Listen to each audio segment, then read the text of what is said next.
We felt that we were able to outsmart our bank, so that was the beginning of it. Unicorn, a term the tech industry uses to define companies worth over $1 billion.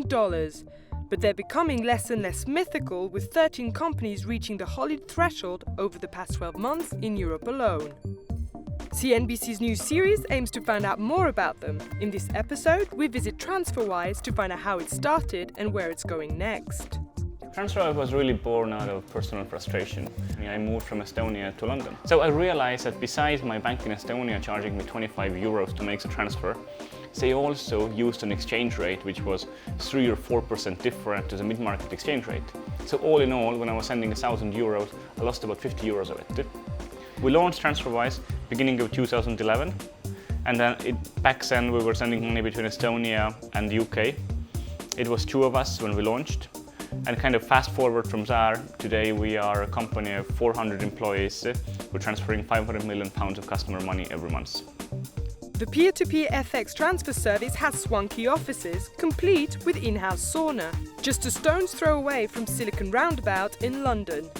After raising $58 million in additional funding in January 2015, rumours are TransferWise is now a unicorn. I don't think valuation is something that people should be overly focused on. I look at valuation more as a tool along the way. We really should be thinking about how many people are you impacting. Do you have high enough ambitions? Are you creating a change moment in the world? I think that's much more important than any valuation number that people talk about. We just need to do more of the same and do it in a better way. Why people love TransferWise is because we're fast, so we're thinking about can we be even faster.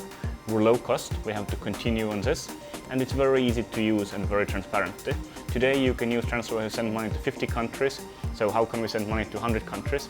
But does Europe have what it takes to compete with the US when it comes to that rapid expansion of innovation? I think the European ecosystem is at a fantastic place right now. When we look at where we are now, there have been a lot of large exits in Europe. There are companies coming from Europe which are impacting the whole world. Spotify, for example. I think London is the fintech capital of the world. So if we look at the number of companies here, if we look at the number of people working in fintech, there are more people in fintech in London than there are in New York or California.